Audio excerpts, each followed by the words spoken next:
जय हिंद दोस्तों। आप सबका स्लीपी क्लासेस में और एडिटोरियल डिस्कशन में बहुत बहुत स्वागत है। So today a new month 1 July, happy monsoon आप सबको। तो दोस्तों आज हम एडिटोरियल डिस्कशन में 4 रेलेवेंट एडिटोरियल्स डिस्कस करेंगे। तो दोस्तों आज चारों के चारों आर्टिकल ही इंडियन इकोनॉमी से पर्टिनेंट है, जो मुझे रेलेवेंट लगे थे। दोस्तों एक बात आपको मैं बताना चाहता हूँ, किसी का कमेंट आया था कि जी आप सिर्फ हिंदू और इंडियन एक्सप्रेस के आर्टिकल्स डिस्कस करिए। देखिए ऐसा है कि ये कहीं लिखा नहीं हुआ कि सिर्फ हिंदू और इंडियन एक्सप्रेस ही पढ़ना है। डिपेंड करता है कि रेलेवेंस कहाँ से आती है। कई बार ऐसा होता है कि हिंदू और इंडियन एक्सप्रेस में से रेलेवेंट एडिटोरियल्स नहीं लगते हैं। कई बार होते हैं बहुत सारे आर्टिकल, जैसे अभी महाराष्ट्र में पॉलिटिकल क्राइसिस चल रहा है तो बहुत सारे पॉलिटिकल से आर्टिकल्स होते हैं। ठीक है, कई बार ऐसे आर्टिकल होते हैं जो कि बिल्कुल इतने ज़्यादा काम के नहीं होते हैं। तो इस करके अगर हमको कभी आर्टिकल्स किसी और न्यूज़पेपर से मिल जाते हैं, चाहे वो बिजनेस लाइन है, चाहे वो फाइनेंशियल एक्सप्रेस है, राइट, चाहे वो हिंदुस्तान टाइम्स है, तो डिस्कस करने में कोई हर्ज नहीं है। अब आज जो हम आर्टिकल्स डिस्कस करने वाले हैं, हर एक की अलग अलग थीम है इस आर्टिकल में, राइट। क्योंकि आमतौर पे हम देखते हैं बहुत सारे आर्टिकल्स हमको आईआर से ओरिएंटेड मिल जाते हैं। जैसे पीछे हमने बहुत चर्चा करी थी G7 को लेके, है ना। अभी कल हमने एक एंटी डिफेक्शन को लेके डिस्कशन करा था एक आर्टिकल में। आज हिंदू में फिर एक आर्टिकल आया है, पीडीटी आचार्य जी ने लिखा है एंटी डिफेक्शन लॉ के बारे। तो क्योंकि ऑलरेडी हमने कल डिस्कस किया तो आज हम रिपीट नहीं करेंगे, लेकिन यदि आप चाहें आप अपना न्यूज़पेपर तो पढ़ते रहें। अगर आप चाहें तो आप वो आर्टिकल जो हिंदू में आया है, पीडीटी आचार्य जी ने लिखा है आज एंटी डिफेक्शन की बात कर, आप उसको पढ़ सकते हैं। ठीक है, तो जरूरी नहीं है कि इंडियन एक्सप्रेस और हमने हिंदू में से करने, बाकी न्यूज़पेपर्स में से भी कर सकते हैं। हाँ ये जरूर है कि मैं एक बार रिमाइंड करूंगा कि ये जो पीडीएफ है उस पर्टिकुलर आर्टिकल का, बिजनेस लाइन का हो या फाइनेंशियल एक्सप्रेस का हो, वो हम टेलीग्राम ग्रुप में सेंड कर देंगे आपको। तो आज के जो 4 आर्टिकल्स हम डिस्कस करेंगे आपके कंप्यूटर स्क्रीन पे आपके सामने हैं। तो बात करेंगे जीएसटी के बारे। जीएसटी को 5 साल पूरे हो चुके हैं। निर्मला सीतारमण जी ने, हमारे ऑनरेबल फाइनेंस मिनिस्टर हैं, उन्होंने आर्टिकल इंडियन एक्सप्रेस में लिखा है। फिर अब इसके साथ ही हम बात करेंगे कि जीएसटी को सुधारा कैसे जा सकता है। अब इन दोनों आर्टिकल्स को क्लब करके आप एक बहुत अच्छा आंसर बना सकते हैं, बिकॉज आज का जो क्वेश्चन ऑफ द डे रहेगा वो जीएसटी से ही संबंधित रहेगा। तो यानी कि अच्छी बातें हमने पढ़ ली, निर्मला सीतारमण जी क्या कह रहे हैं जीएसटी को लेके, और उसको सुधारा कैसे जा सकता है। हर किसी स्कीम में, हर किसी योजना में कुछ ना कुछ कमी पेशी रहती है, सुधार का मौका होना चाहिए, उसको इंप्रूव किया जा सकता है। तो वो बात हम यहाँ पे पढ़ेंगे। फिर हम बात करेंगे, ये द हिंदू एक्सप्लेन्स में आया है आर्टिकल, ठीक है, द फ्री फॉल ऑफ रूपी, ठीक है, जो रूपी डिप्रिशिएट कर रहा है ना। अब रूपी की वैल्यू इज क्लोज टू 80 $। और दोस्तों अंत में हम बात करेंगे, अगेन ये आर्टिकल जो है इंडियन एक्सप्रेस में आया है, नर्चरिंग द सर्विस सेक्टर। तो ये हम 4 आर्टिकल्स डिस्कस करेंगे। बाकी दोस्तों हमारे टेलीग्राम ग्रुप का नाम क्या है, editorials with mains answer writing. उसका लिंक कहां पे है, डिस्क्रिप्शन बॉक्स में देखिए। अगर आप पहली बार ये वीडियो देख रहे हैं, डिस्क्रिप्शन बॉक्स में देखेंगे, यहां पे आपको लिंक मिलेगा। इसको क्लिक करेंगे, आप क्लिक करेंगे तो आपको टेलीग्राम चैनल का एक्सेस मिलेगा। टेलीग्राम चैनल का नाम क्या है, editorials with mains answer writing. नहीं अगर आपको एक्सेस मिल रहा तो आपने क्या करना है, आपने इस नंबर पे टेलीग्राम की ऐप से एक मैसेज करना है। ये नंबर आपके सामने है, आप करेंगे मैसेज तो हम अपनी तरफ से आपको ऐड कर लेंगे। अब 2 बातें यहां पे आपको बताना चाहता हूं। एक तो जो है बेस्ट आंसर, वो आपके साथ हम शेयर करेंगे, है ना। बेस्ट आंसर जो यानी कि जो कल जो 6 बजे हमने क्वेश्चन आपके सामने पूछा था, उसका जो बेस्ट आंसर है वो आज शेयर करेंगे। तो आंसर्स आप दोपहर को 12 बजे तक लिख सकते हैं। उसके साथ दोस्तों अभी हम आपको एक मॉडल आंसर भी प्रोवाइड करेंगे, एक नया फीचर है ना, हमारे इस इनिशिएटिव का। ठीक है, बहुत सारे बच्चों ने कहा कि सर मॉडल आंसर भी प्रोवाइड करिए। चलो बेस्ट आंसर तो हम पिन कर देते हैं। फ्रैंकली स्पीकिंग इतना भी टाइम नहीं है कि हम सबके आंसर को पर्सनली फीडबैक दे सकें। मन तो बहुत करता है कि हर किसी के आंसर को पर्सनली फीडबैक करें, लेकिन अभी इतना बैंडविड्थ भी नहीं हम सबके पास। लेकिन हमारी कोशिश रहती है कि बेस्ट आंसर आपके साथ शेयर करें। इवैल्यूएट किए जाते हैं जो भी सारे के सारे आंसर्स हैं, उसमें से जो अच्छा आंसर लगता है मनमीत मैम को, वो हम आपके सामने रखते हैं। अब इसके साथ हम आपको मॉडल आंसर भी प्रोवाइड करेंगे, तो आप मॉडल आंसर को भी पढ़ सकते हैं। ठीक है दोस्तों, चलिए बाकी दोस्तों आपको एक और बात बताना चाहता हूं कि स्लीपी क्लासेस अब ऑफलाइन भी शुरू हो रहा है। तो हम ऑफलाइन क्लासेस शुरू कर रहे हैं। ऑनलाइन तो चलो हम 5 साल से कर ही रहे हैं काम। तो यदि दोस्तों आप हमारे साथ जुड़ना चाहते हैं, ऑफलाइन जुड़ना चाहते हैं, यदि आप पंजाब में रहते हैं तो हमारा ऑफिस मोहाली में है। यदि आप चंडीगढ़ में, पंचकुला में, मोहाली में, पंजाब में कहीं रहते हैं, या अगर आप कहीं बाहर से भी रहते हैं, तो अकोमोडेशन सर्विसेज भी आपको प्रोवाइड की जाएंगी। तो आपने क्या करना है, आपने इस नंबर पर कॉल करना है। इस नंबर पे कॉल करके आपने इसके बारे, इस कोर्स के बारे में इन्फॉर्मेशन ले सकते हैं, जानकारी प्राप्त कर सकते हैं, और हमारे साथ ऑफलाइन भी इनरोल हो सकते हैं। चलिए बाकी दोस्तों जो बेस्ट आंसर रहा है कल का, ये रहा है ऑगस्ट KKR लियो। तो भाई साहब अपना नाम भी जरूर कमेंट सेक्शन में मेंशन कर देना। ठीक है, मैंने ये आंसर पढ़ा तो नहीं, लेकिन मनमीत मैम ने answer as best answer select करा है, शॉर्टलिस्ट करा है। तो ये हम पिन कर देंगे शाम को 6 बजे। लेकिन आप अपना नाम जरूर यहाँ पे मेंशन करना कमेंट सेक्शन में, आपका नाम क्या है और साथ में कितने टाइम ड्यूरेशन में आपने आंसर लिखा है वो जरूर मेंशन करना। राइट, चलिए सो दोस्तों आज की चर्चा शुरू करेंगे। 5 years stronger, written by Nirmala Sitharaman. क्या बात कर रहे हैं, देखिए जुलाई 1, अब 2017 में GST, one nation one tax की जो बात करी गई थी, फिस्कल फेडरलिज्म का बहुत एक बेहतरीन एग्जाम्पल माना जाता है। तो जीएसटी रिजीम शुरू हुए को 5 साल हो चुके हैं। बहुत लंबे अरसे से अटल बिहारी वाजपेयी जी जब प्राइम मिनिस्टर थे तो उन दिनों से, उन टाइम से हम जीएसटी की बात कर रहे थे, वन नेशन वन टैक्स की बात कर रहे थे, कैसे टैक्सेशन प्रोसेस को, खास करके इनडायरेक्ट टैक्सेशन प्रोसेस को थोड़ा सिंप्लीफाई किया जा सकता है। बिकॉज इससे पहले अगर हम वैट रिजीम की बात करें, सीएसटी रिजीम की बात करें, तो बहुत कॉम्प्लिकेटेड टैक्सेशन स्ट्रक्चर था, right. Cascading of taxes, tax के ऊपर टैक्स, टैक्स के ऊपर टैक्स लगाया जा रहा था, और उसका जो एंड रिजल्ट है, जो एंड कॉस्ट है, वो कौन बेयर कर रहा था? कंज्यूमर बेयर कर रहा था। अब इस आर्टिकल में निर्मला सीतारमण जी ने जीएसटी को लेकर अच्छी बातें करी हैं। अब ऑब्वियसली सरकार का स्टैंड है, तो सरकार कभी अपनी योजना को लेकर, अपनी स्कीम को लेकर क्रिटिसाइज नहीं करेगा, राइट। तो अब यहां पे हम समझेंगे जीएसटी में अच्छाइयां क्या है। देखिए, कोई भी स्कीम हो, कोई भी योजना हो, ठीक है, चाहे वो नोटबंदी भी थी, कुछ ना कुछ प्रॉब्लम्स शुरुआत में हर किसी को आई थी। अक्सर ही कहा जाता है कि चलो पैंडेमिक आया, पैंडेमिक के चलते हमारी इकोनॉमिक रिकवरी में अभी थोड़ा डिले आ रहा है, हमारी इकोनॉमिक ग्रोथ पैंडेमिक से पहले भी कुछ ज़्यादा अच्छी नहीं थी। उसका दोष अक्सर नोटबंदी को, डीमोनेटाइजेशन को और जीएसटी को दिया जाता है। अब जीएसटी पर से कहना कि बुरा है, ये बात भी सही नहीं है। जीएसटी कहना कि बिल्कुल सही है, फ्लॉलेस है, वो बात भी सही नहीं है। जीएसटी में कुछ ना कुछ प्रॉब्लम्स हैं। यहां पे निर्मला सीतारमण जी ने खुद कहा है कि भैया देखो, जब जीएसटी इंट्रोड्यूस करा गया था तो कुछ इनिशियल टीथिंग प्रॉब्लम्स थी वहां पे, ठीक है, तो लेकिन उन प्रॉब्लम्स का समाधान भी है, उस प्रॉब्लम से लड़ा भी जा रहा है, सोल्यूशन भी निकाले जा रहे हैं, ठीक है। लेकिन GST has strongly emerged after facing a lot of turbulence in the last 2 years because of the pandemic. यहां पे क्रेडिट दिया जाएगा जीएसटी काउंसिल को। न्यूज़पेपर में हम पढ़ते रहते हैं, कोई भी न्यूज़पेपर में आप पढ़ी तो वहां पे जो इकोनॉमी वाला सेक्शन है, वहां पे आपको न्यूज़ आती रहती होगी हर महीने कि इस महीने में 1.5 लाख करोड़ का कलेक्शन हुआ जीएसटी का, है ना। अब हम ये पिछले 2 साल से पढ़ते आ रहे हैं, कभी 90,000 करोड़, कभी 1 लाख करोड़, कभी 1,20,000 1.2 लाख करोड़। लेकिन अभी हम ये भी पढ़ रहे हैं कि इस साल की इस फिस्कल की शुरुआत में अप्रैल मई में 1.5 लाख करोड़ से भी ज्यादा जीएसटी कलेक्शन हुए थे। तो credit goes to the GST council, credit goes to the centre and the state governments के वो एक साथ जुड़े रहे during the time of this pandemic crisis as well. अब जीएसटी काउंसिल क्या है? पढ़ा होगा जीएसटी काउंसिल के बारे में आपने, तो यहां पे भी थोड़ा पढ़ लेते हैं। जीएसटी काउंसिल एक जॉइंट फोरम है, किसका? केंद्र सरकार का, राज्य सरकारों का। सेट किसने किया था? प्रेसिडेंट ने, अंडर आर्टिकल 279A क्लॉज 1, ठीक है जी। मेंबर्स कौन है जीएसटी काउंसिल के? एक तो फाइनेंस मिनिस्टर है, साथ में उनके जो union minister of state finance रहते हैं, तो केंद्र सरकार की तरफ से ये होते हैं, जो यूनियन फाइनेंस मिनिस्टर है वो चेयरपर्सन होते हैं आपके जीएसटी काउंसिल के। और उसके बाद जो स्टेट के फाइनेंस मिनिस्टर्स हैं वो भी इसमें मेंबर्स होते हैं। तो जो काउंसिल है, काउंसिल किस पर्पस के लिए बनाया गया है? To make recommendations to the union and the state on important issues related to the goods and services tax, ठीक है, like the goods and services that may be subjected और एग्जेम्प्टेड, ठीक है। अभी पीछे 47 जीएसटी काउंसिल मीटिंग यहीं पे चंडीगढ़ में ही हुई थी, है ना। तो अब जो भी हमारे स्लैब्स हैं ना, 7 तरह के स्लैब्स हैं जीएसटी में। अब किस स्लैब में रेट बढ़ाना चाहिए टैक्स का, किस में कम करना चाहिए, किसके ऊपर टैक्स ज्यादा हो कम हो, तो ये सब जो फैसले हैं जीएसटी काउंसिल में किए जाते हैं, ठीक है, कंसेंसस के साथ। अब यूनिकनेस क्या है? देखिए, वन नेशन वन टैक्स जो रिजीम है, ये सिर्फ इंडिया में नहीं है, बहुत सारे देशों में है। अब हमारी खुद की अगर हम बात करें, हमारा खुद का अगर हम अपने संविधान की बात करें, बहुत यूनिक है। हम कंप्लीटली फेडरल भी नहीं है, लूजली फेडरल भी नहीं है ना, बहुत ज़्यादा स्ट्रॉन्ग फेडरल भी नहीं है, बहुत ज़्यादा लूज फेडरल भी नहीं है, हम क्वाजी फेडरल है। हमारा जो जीएसटी का स्ट्रक्चर है, जीएसटी काउंसिल का जो स्ट्रक्चर है, बहुत यूनिक है अपने आप में, ठीक है। GST council itself is very unique to India. जो क्वाजी फेडरल नेचर है हमारी पॉलिटी का, जहां पे दोनों, अब इससे पहले भी तो स्टेट गवर्नमेंट्स के पास राइट था ना टैक्सेशन करने का। अब जैसे हम ऑक्ट्रॉय टैक्स की बात करें, जो म्यूनिसिपैलिटीज करते थे, है ना, उसको चुंगी टैक्स कहा जाता था। या अगर हम बात करें आपके वैट टैक्स की बात करें, तो स्टेट गवर्नमेंट के पास पहले पावर थी इसको टैक्स करने के लिए। लेकिन अभी भी है स्टेट का, अब दोनों सेंट्रल गवर्नमेंट और स्टेट गवर्नमेंट दोनों कंबाइंड अपनी पावर्स ऑफ टैक्सेशन को इस्तेमाल कर रहे हैं। हालांकि स्टेट गवर्नमेंट्स का ये जरूर इस बात का एक निराशा रही थी, अफसोस रहा था कि हमारी जो ऑटोनॉमी है टैक्स करने की वो चले जाएगी। खास करके अगर अर्बन लोकल बॉडीज की बात करें, या अगर हम पंचायती राज इंस्टीट्यूशंस की बात करें, कि उनको जो हमने फंड्स डिवॉल्व करने होते हैं वो हमारे पास कम रहेंगे। लेकिन अगेन ऐसा कुछ हुआ नहीं है, ठीक है। स्टेट्स ऑफ डिफरेंट साइजेस, देखिए अब हर एक स्टेट तो गुजरात या महाराष्ट्र की तरह नहीं है, हर एक स्टेट में गुजरात मॉडल तो नहीं होता, हर एक स्टेट में महाराष्ट्र मॉडल तो नहीं होता, ठीक है। By saying Maharashtra model, I don't mean to say about the political crisis happening in Maharashtra, but अब ये यहाँ पे जॉब क्रिएशन की बात करें, मैन्युफैक्चरिंग की बात करें, बहुत ज़्यादा है। अब यूपी है, बिहार है, जो हमारी बीमारू स्टेट्स हैं, वहाँ पे इतनी ज़्यादा जॉब क्रिएशन नहीं है। तो डिफरेंट स्टेट्स हैं, डिफरेंट साइजेस हैं। सिक्किम अलग होगा, महाराष्ट्र अलग होगा, यूपी अलग होगा, उनके स्टेजेस ऑफ डेवलपमेंट डिफरेंट है। लेकिन अच्छी बात क्या है कि सबको ही जीएसटी के एम्बिट में लेके आया गया है, ठीक है। 17 डिफरेंट लॉज वर मर्ज्ड और एक single taxation system was brought through the GST. तो बहुत लंबा अरसा लगा, 20-25 साल का।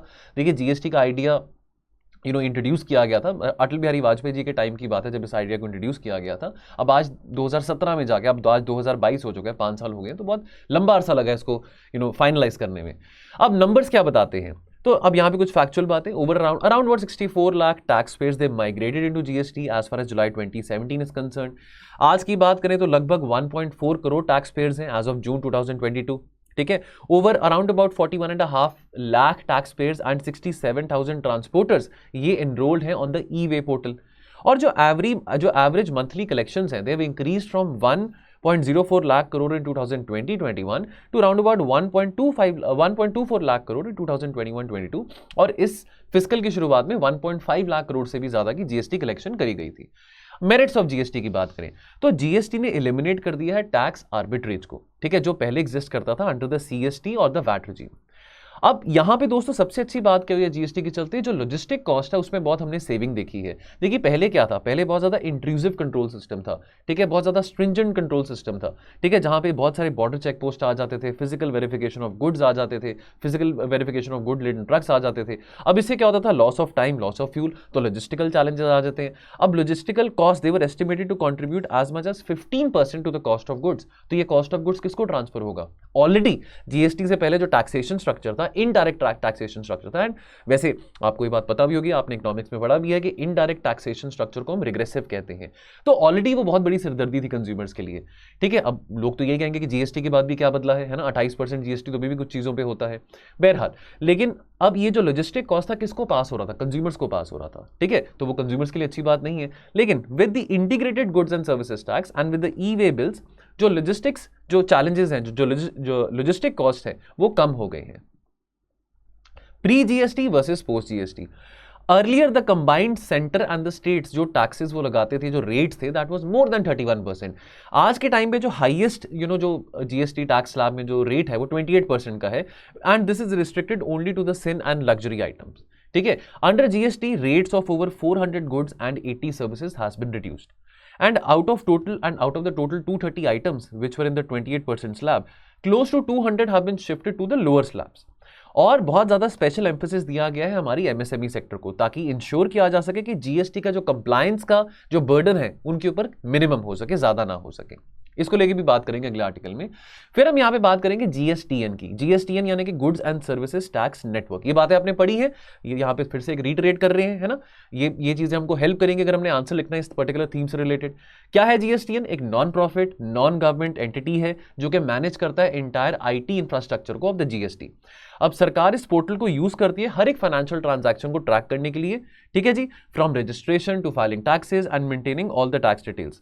जो प्राइवेट प्लेयर्स हैं उसमें अगर हम बात करें तो यहाँ पे स्ट्रक्चर आप देख लीजिए जीएसटीएन का, तो जो प्राइवेट प्लेयर्स हैं उनका इसमें से कितना हिस्सा है, 51% शेयर है, और सरकार का 49% शेयर है।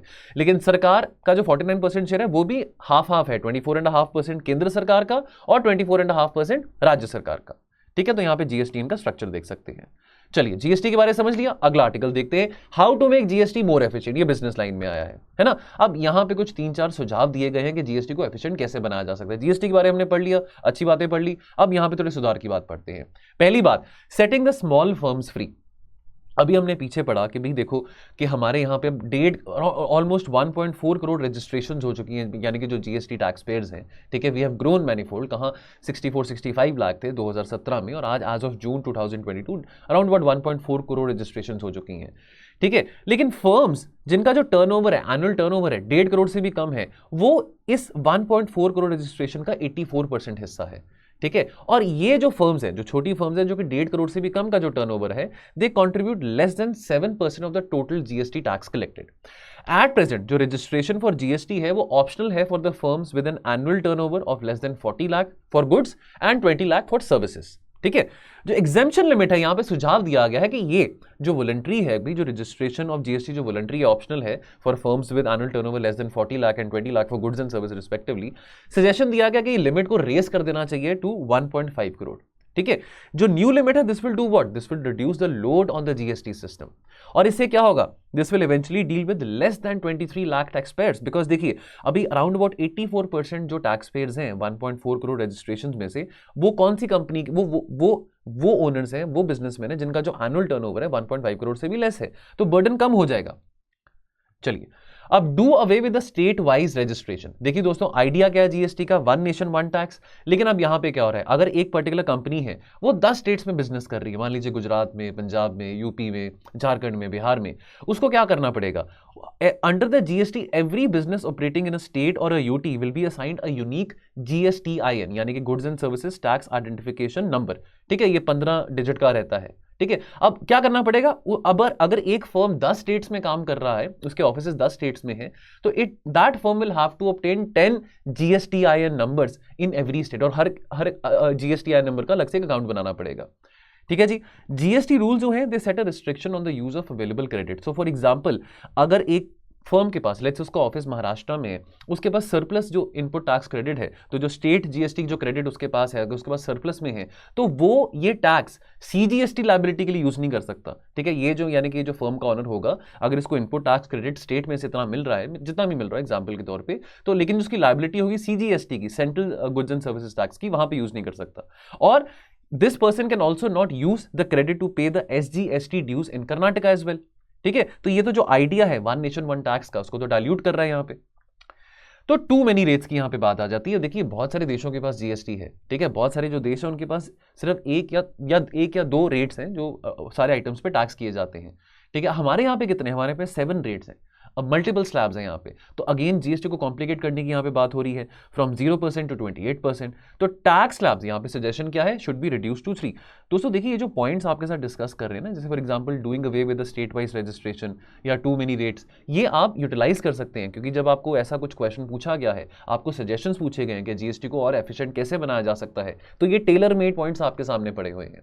ठीक है, फॉर एक्सपोर्टर्स, अब देखिए एक्सपोर्टर से भी जीएसटी लिया जाता है। ठीक है, हालांकि जो जीएसटी है, तो जीएसटी तो टैक्स ऑन डोमेस्टिक कंजम्पशन है, लेकिन एक्सपोर्टर्स तो अपना सामान बाहर भेजते हैं। अब होता क्या है, अब सरकार कलेक्ट करती है GST from exporters as well, लेकिन बाद में उनको रिफंड कर देते हैं जो आईटीसी है। अब लेकिन इससे क्या होता है कि जब तक वो रिफंड करेंगे तब तक वो टाइम बहुत ज्यादा बीच में आ जाता है, टाइम लैग बहुत ज्यादा आ जाता है, और इस प्रोसेस में जो उनको पैसे वापस आने हैं तब तक जब तक नहीं आएंगे तो उनके जो पैसे हैं वो ब्लॉक्ड रहते हैं सरकार के पास फॉर अ लॉन्ग टाइम। तो यहां पे ये भी सजेशन किया गया है कि अगर एक्सपोर्टर से जीएसटी यहां पे ना लिया जाए। चलिए दोस्तों, अगला आर्टिकल ये हिंदू एक्सप्लेन्स में आया है, the free fall of the rupee. Context देखिए, Indian rupee has hit an all time low against the US dollar this week, weakening past 79 rupees to a dollar and selling as low as 79.05 against the dollar. IMF की report की अगर हम माने तो IMF का ये कहना है कि रुपी अभी और गिरेगा, और रुपी हो सकता है कि 94, it might go past 94 rupees to a dollar by fiscal year 29। हो सकता है 100 रुपए भी हो जाए, 150 रुपए भी हो जाए, कोई बात नहीं। ठीक है, ये तो होता रहेगा। ठीक है, what is happening with the rupee. देखिए, हमारा जो अगर इंडियन रुपये की बात करें, अप्रिशिएट डिप्रिशिएट होता रहता है ना। अब इसमें कोई सरकार का यहाँ पे ब्लेम नहीं है कि भी कोई ऐसी सरकार आ गई तो वहाँ पे रुपये इतना हो गया, ऐसा हो गया, ऐसे यहाँ पे हम थोड़ा टेक्निकल टर्म में समझेंगे। Indian rupee has been losing more than 6% against the US dollar जब से ये साल शुरू किया गया है। अब बहुत सारी उसमें बातें हैं, रशिया यूक्रेन की लड़ाई भी है, सप्लाई साइड कंस्ट्रेंट्स हैं, चाइना में लॉकडाउन चल रहे हैं, पोस्ट पैंडेमिक रिकवरी की बात करें, महंगाई की बात करें। ठीक है, बहुत सारे देशों में महंगाई अभी भी डबल डिजिट में चल रही है, तेल के दाम बहुत ज़्यादा हैं, तो बहुत सारे कारण यहाँ पे बन जाते हैं। अब हमने पीछे पड़ा, हमारा जो एक्सपोर्ट जो टारगेट था, जो टर्नओवर था, वो $400 बिलियन क्रॉस किया। ठीक है, लेकिन हमारे जो फॉरेक्स रिजर्व्स हैं that has also drop below $600 billion. तो अभी आज से 6-7 महीने पहले की अगर हम बात करें तो हमारे जो फॉरेक्स रिजर्व्स थे वो $650 बिलियन के आसपास थे। ठीक है, आरबीआई ऑफिशियल्स ने कहा है, have noted that the drop in the forex reserves is due to a fall in the dollar value of assets. ठीक है, अब हमारे जो फॉरेक्स की अगर हम बात करें, फॉरेक्स रिजर्व्स की बात करें, ठीक है, उसमें बहुत सारे एसेट्स हैं जो कि डॉलर में मेंटेन करे जाते हैं, लेकिन और करेंसीज में भी होते हैं। तो फॉर एग्जांपल जब यहाँ पे बात करेगी fall in the dollar value of assets, RBI ने जो बात बोली, तो for instance if a portion of the reserves, if the portion of the forex reserves they are in euros, और जो यूरोस हैं वो डेप्रिशिएट कर रहे हैं अगेंस्ट द डॉलर, तो इससे क्या होगा, this would cause a drop in the value of the total forex reserves. Role of RBI की बात करें, ठीक है, फॉरेक्स मैनेजमेंट का रोल आरबीआई के पास रहता है, हमने पढ़ा इकोनॉमिक्स में। ठीक है, RBI has try to slow down और स्मूदन, तो आरबीआई एलिमिनेट नहीं कर सकता ये जो डेप्रिशिएटिंग जो है रुपी की जो वैल्यू अगर हम बात करें तो उसको आरबीआई एलिमिनेट नहीं कर सकता। ठीक है, बिल्कुल खत्म नहीं कर सकता। आरबीआई क्या कर सकता है, इस प्रोसेस को थोड़ा स्लो डाउन कर सकता है, थोड़ा स्मूदन कर सकता है।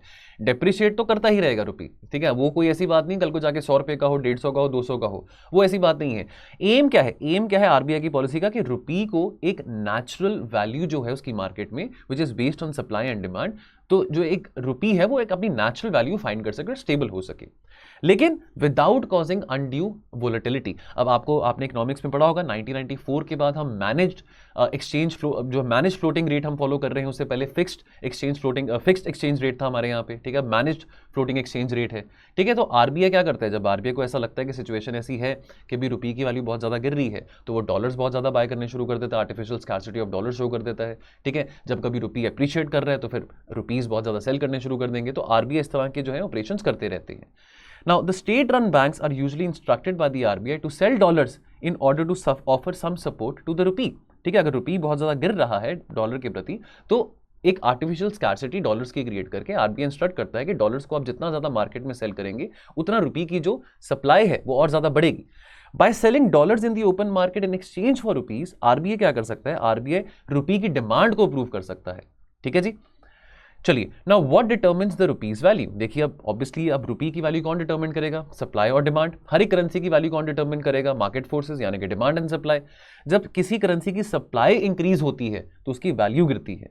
ऑन दी अदर हैंड, जब किसी करेंसी की डिमांड बढ़ती है तो उसकी जो वैल्यू है वो भी बढ़ती है। फॉरेक्स मार्केट में जो supply of rupees is determined by the demand for imports. अब हम देखिए, हम बहुत ज्यादा तेल मंगाते हैं, पाम ऑयल इंपोर्ट कितना होता है, हम सॉरी दोस्तों, बीच में एक टेक्निकल ग्लिच आ गया था जिसके कारण वीडियो बीच में इंटरप्ट हो गया था, तो उसको वीडियो को बाद में अब मर्ज करके आपके सामने ला रहे हैं। तो हो सकता है कि वीडियो आपके सामने 6 बजे नहीं, शायद 6:30 या 7 बजे के बीच में, तो उसके लिए मैं क्षमा चाहता हूं। बहरहाल, हम बात कर रहे थे कि व्हाट डिटरमिन्स रुपी वैल्यू, ठीक है। देखिए, हम यहाँ पे इस पॉइंट पे बात करते हैं, अगर सप्लाई ऑफ रुपीज की बात करते हैं, दैट विल बी डिटरमिन्ड। देखिए, सप्लाई जब किसी करेंसी का ज्यादा होगा उसकी वैल्यू गिरेगी, और अभी हम यही बात करते हैं, और डिमांड अगर किसी करेंसी का बढ़ेगा तो उसकी वैल्यू ज्यादा बढ़ेगी। अब देखिए, अब यहाँ पे अब हम बहुत सारा तेल मंगाते हैं, इंपोर्ट करते हैं, ठीक है।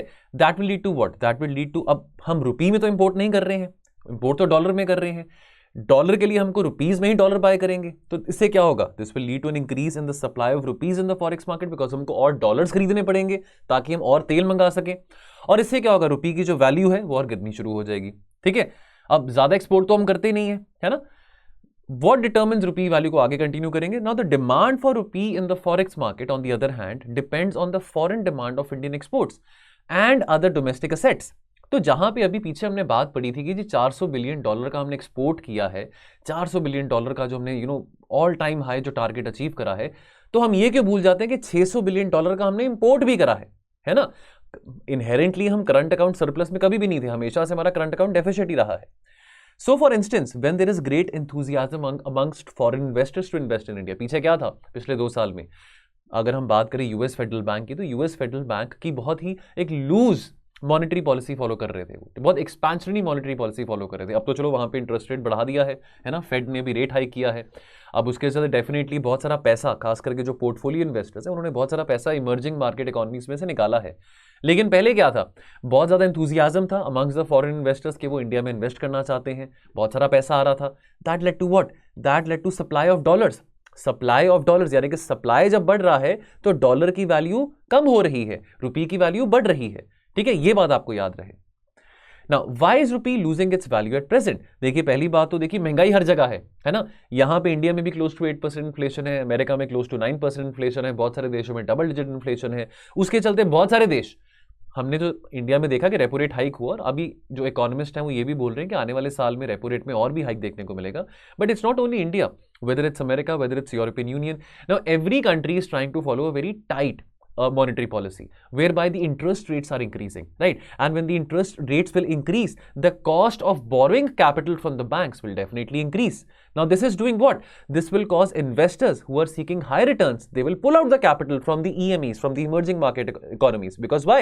Because now it will be more dearer to them to borrow money from the banks, right? Now the developed market currencies such as the euro and the yen, even they have depreciated against the dollar. अब हमारे current account deficit की बात करें, it is expected to hit a 10-year high of 3.3% of the GDP. Now अब 2013 में आपको याद होगा सीएडी के क्राइसिस की बात करें, बहुत भयंकर क्राइसिस था, रुपये की वैल्यू भी बहुत गिर गई थी, ठीक है। ऐसी सिचुएशन ना आए। अब इस सिचुएशन को कैसे रोका जा सकता है ना। अब इस सिचुएशन को रोकने के लिए हम या तो इंपोर्ट हम कम करें या एक्सपोर्ट अपने बढ़ाएं। इंपोर्ट तो हम करेंगे, तेल तो हम मंगा रहे हैं तो वो तो मंगाएंगे, चाहे वो हमारा फ्यूल जो हम डीजल या पेट्रोल यूज करते हैं, या फिर हम अपने पाम ऑयल की बात करें। अब ज्यादा हम कमोडिटीज तो एक्सपोर्ट करते नहीं है, तो 2 बातें हैं, या तो हम सर्विसेज सेक्टर में ज्यादा एक्सपोर्ट बढ़ाएं, फाइन।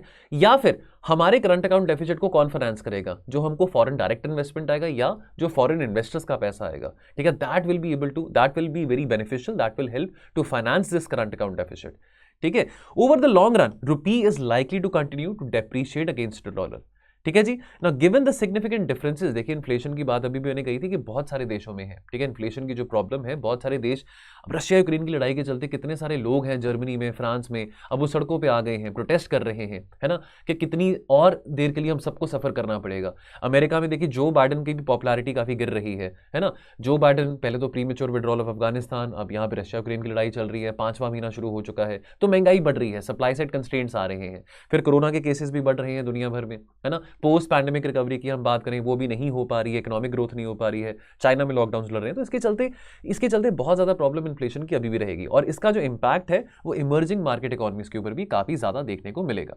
लास्ट आर्टिकल आज का, नर्चरिंग सर्विसेज। देखिए दोस्तों सारे के सारे आर्टिकल ना चारों के चारों आज बड़े इंटरलिंक्ड है, अगर आप ध्यान से अगर इस आर्टिकल को भी सुनेंगे और पढ़ेंगे।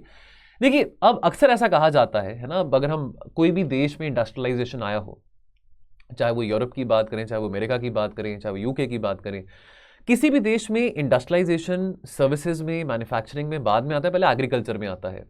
हमारे यहाँ पे इंडिया में एक प्राइम एग्जांपल है कि 1991 के एलपीजी रिफॉर्म्स के बाद एग्रीकल्चर में इतनी हमने ग्रोथ नहीं देखी, हमने मैन्युफैक्चरिंग में तो बिल्कुल ग्रोथ नहीं देखी, लेकिन सर्विस सेक्टर में हमने बहुत ग्रोथ देखी है। अब हमने देखा पिछले 20 सालों में, 25 सालों में emergence of BPOs, KPOs. I am assuming अगर आप में से भी बहुत सारे बच्चे अगर बीटेक अगर आपने करा है तो आपने भी आईटी कंपनीज में काम किया होगा, केपीओज में काम किया होगा। लेकिन सर्विस सेक्टर सिर्फ आईटी नहीं होता, सर्विस सेक्टर में एडुटेक भी आ जाता है, ठीक है, सर्विस सेक्टर में हॉस्पिटैलिटी भी आ जाता है, ट्रैवल टूरिज्म भी आ जाता है, रेस्टोरेंट बिजनेस भी आ जाता है, ठीक है। अब अगर हमने $5 ट्रिलियन इकोनॉमी बनना है, चलो हम मेक इन इंडिया की बात कर रहे हैं, आत्मनिर्भरता की बात कर रहे हैं, प्रोडक्शन लिंक्ड इंसेंटिव स्कीम्स की बात कर रहे हैं, लेकिन हम सर्विस सेक्टर को इग्नोर नहीं कर सकते हैं, वो रियलिटी है। अगर हमने इकोनॉमिक ग्रोथ देखी है सर्विस सेक्टर के कारण, तो सर्विस सेक्टर को और बूस्ट करना चाहिए ना, सर्विस सेक्टर को और ज्यादा इंसेंटिव देनी चाहिए। अब अभी आपने पिछले आर्टिकल में पढ़ा कि अभी हम 10 year high current account deficit तक पहुंच सकते हैं, 3.3%। अब या तो हम अपने एक्सपोर्ट्स बढ़ाएं, हम हमारे गुड्स के जो एक्सपोर्ट्स हैं, यानी कि कमोडिटी एक्सपोर्ट्स तो हमारे ज्यादा है नहीं, ठीक है, हम नेट इंपोर्टर हैं, या हम अपने सर्विसेज के एक्सपोर्ट्स को ज्यादा बढ़ावा दें, सर्विस सेक्टर लेड एक्सपोर्ट को ज्यादा बढ़ावा दें, करना तो पड़ेगा, ठीक है। सो the Commerce Ministry also expects the service exports to overtake the merchandise and manufacturing or at least be on par. देखिए, more than 50% of the service exports are contributed by the IT and the IT enabled sectors. ठीक है, services beyond the IT, देखिए दोस्तों इन sectors को कितना ज्यादा hit किया था पैंडेमिक के टाइम पे, चाहे वो होटल इंडस्ट्री है, चाहे वो टूरिज्म इंडस्ट्री है, ट्रैवल इंडस्ट्री है, ठीक है, एजुकेशन इंडस्ट्री है, कितना ज्यादा हिट किया था पैंडेमिक के टाइम पे। तो इन इंडस्ट्रीज को और सहायता देना, इन इंडस्ट्रीज को और ज्यादा सरकार की तरफ से और सपोर्ट देना, सब्सिडी देना बहुत जरूरी है, बिकॉज सर्विस सेक्टर ग्रोथ होना बुरी बात नहीं है, अच्छी बात है। हम आत्मनिर्भरता की बात कर रहे हैं, हम ज्यादा एफटीएस की बात कर रहे हैं। देखिए अभी पीछे सेपा अग्रीमेंट साइन हुआ है फरवरी में इंडिया और यूएई का, तो वहां पे क्या बात करेगी कि भी हम जो अपना जो ट्रेड एंड सर्विसेज है, फ्री ट्रेड एंड, चलो मर्चेंडाइज गुड्स को तो $100 बिलियन रखेंगे, लेकिन जो ट्रेड एंड सर्विसेज है उसको भी $15 बिलियन तक हम लेके जाएंगे, ठीक है। Service sector does not receive उतना रिकॉग्निशन जो कि वो डिजर्व करता है, डिस्पाइट सर्विस सेक्टर का जो औहदा है वो मैन्युफैक्चरिंग से और एग्रीकल्चर से कई गुना ज्यादा है। One of the reason for this is the perception at one level कि service sector is only the IT sector, ठीक है। इट इज बिलीव कि सर्विस सेक्टर की जो ग्रोथ है वो आईटी सेक्टर के कारण ही हुई है। क्यों? Because of minimum government intervention. वो बात झूठ भी नहीं है, वो बात सही भी है, लेकिन सर्विस सेक्टर में सिर्फ आईटी सेक्टर नहीं है, जो बाकी कंपोनेंट्स है सर्विस सेक्टर के, उनको भी सहारा देना, उनको भी नर्चर करना बहुत बहुत ज्यादा जरूरी है। अब थोड़े नंबर्स की हम बात करते हैं, ठीक है। अब साल 2021-22 में हमारे सामने नंबर आया था जी, हमने कि जी $400 बिलियन के एक्सपोर्ट का जो फिगर है वो क्रॉस कर लिया था। देखिए अब इसमें से जो सर्विसेज एक्सपोर्ट्स की बात करें, that had also exceeded $254 billion, यानी कि $400 बिलियन का जो हमने एक्सपोर्ट किया है उसमें से $254 बिलियन से ज्यादा जो है हमारा सर्विसेज का एक्सपोर्ट था, an increase of over 20% from the previous fiscal. This is despite the fact कि पैंडेमिक के चलते जो एजुकेशन सेक्टर है, हेल्थ केयर है, ट्रैवल है, कितना हिट हुआ था, ठीक है। $20 बिलियन का नुकसान देखने को मिला था because of the travel restrictions during the pandemic. अब despite the successive COVID waves आते रहे, है ना, हम देख रहे थे अभी जनवरी में भी इस साल ओमिक्रॉन का वेव आया था, लेकिन उसके बावजूद भी जो माइलस्टोन, और अभी भी कोविड के केसेस बढ़ रहे हैं, ठीक है, तो the milestone of over $250 billion is a credit to all those who have harnessed our undoubted intellectual capital in services. तो हमने वो कर दिखाया है डिस्पाइट ऑल द चैलेंजेस जो पिछले 2 साल में आए थे। अब इंपोर्ट्स वर्सेस एक्सपोर्ट्स की यहां पे बात करें, जो मर्चेंडाइज और मैन्युफैक्चरिंग एक्सपोर्ट्स हैं they are $2 billion negative, which means कि अगर हमने $400 बिलियन का एक्सपोर्ट टारगेट अचीव करा है तो $600 बिलियन का हमने इंपोर्ट भी करा है। सर्विसेज की बात करें, अभी हमने पीछे पढ़ा था, $254 बिलियन का जो एक्सपोर्ट हुआ है वो सर्विसेज के सेक्टर के द्वारा ही किया गया है। सर्विसेज सेक्टर की कॉन्ट्रीब्यूशन उसमें रही थी, यानी कि वो 20% जो ग्रोथ था than the previous fiscal year. तो which means $100 billion positive. This underlines the importance of ensuring that the growth trajectory in service sector should be maintained and sustained for a longer period of time. तो उसी तरह से जो हमारा current account deficit है उसको या तो हम कैसे फाइनेंस कर पाएंगे, या तो एक्सपोर्ट्स बढ़ाएं। एक्सपोर्ट्स अगर हमारे गुड्स में नहीं हो रहे, मर्चेंडाइज में नहीं हो रहे, तो हम फिर सर्विसेज में अपने एक्सपोर्ट ज्यादा बढ़ाएं, ठीक है, या हम यहाँ पे ज्यादा फॉरेन डायरेक्ट इन्वेस्टमेंट अट्रैक्ट करें, ज्यादा फॉरेन इंस्टीट्यूशनल इन्वेस्टर्स यहाँ पे इन्वेस्ट करें, ठीक है। बिकॉज देखिए तेल तो हम इंपोर्ट करते ही रहेंगे, है ना। 60% से ज्यादा जो तेल हम गल्फ रीजन से मंगाते हैं, और तेल की डिमांड भी यहाँ पे बहुत है। तेल की डिमांड तो नहीं कम होने वाली, आज 24 घंटे में इलेक्ट्रिक गाड़ियां तो नहीं सड़कों पर आने वाली हैं। Now what is the way forward? अब हम क्या चाहेंगे कि आने वाले 10 सालों में सर्विस एक्सपोर्ट्स को हम 4 गुना ज्यादा करें। उसके लिए एक रोड मैप की सहायता है, सरकार की सहायता है, ठीक है। The burden can not only be on the IT sector, जो कि आज के टाइम पे 55% of the total service exports कर रहा है, ठीक है। सरकार को ऐसे अट्रैक्टिव इंसेंटिव्स बनाने पड़ेंगे, ऐसे अट्रैक्टिव इंसेंटिव्स सर्विस सेक्टर के लिए भी बनाने पड़ेंगे, which includes direct taxation for the greenfield projects in the manufacturing sector. तो जहां पे मैन्युफैक्चरिंग सेक्टर को इतना बढ़ावा दिया जा रहा है तो वहां पे बहुत जरूरी है होटल्स को, हॉस्पिटल्स को, स्कूल्स को, यूनिवर्सिटीज को भी ज्यादा एम्फेसिस सरकार दे।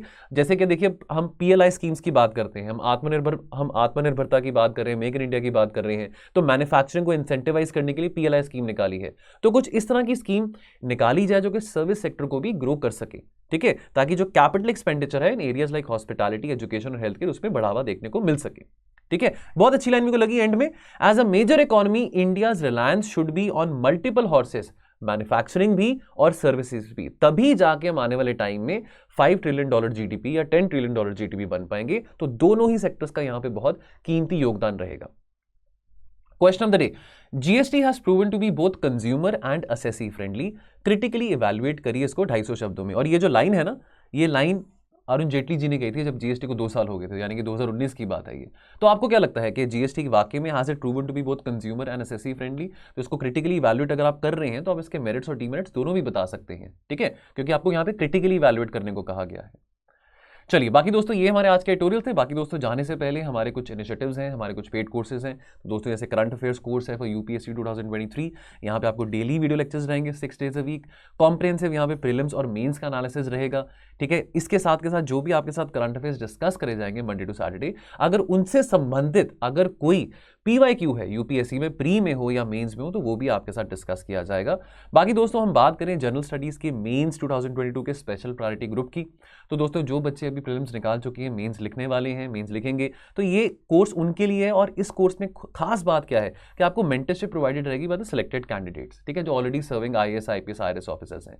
तो दोस्तों ये सारे कोर्सेज के बारे में अगर आपने इन्फॉर्मेशन लेनी है, ये हमारा नंबर है, टोल फ्री नंबर पर आप कॉल कर सकते हैं। कॉल करके इसके बारे में इन्फॉर्मेशन ले सकते हैं। चाहे अगर आपने मेंस की टेस्ट सीरीज ज्वाइन करनी है तो आपको इन्फॉर्मेशन इसमें पूरी मिल जाएगी। सो दोस्तों आज के लिए इतना ही रहेगा, मिलेंगे कल और एनालिसिस के साथ। यदि आपको वीडियो अच्छा लगे तो please do hit the like button. पहली बार इस चैनल में है तो प्लीज हमारे चैनल को सब्सक्राइब करिए। तो दोस्तों मिलेंगे कल, आप अपना ध्यान रखिए और पढ़ते रहिए। जय हिंद।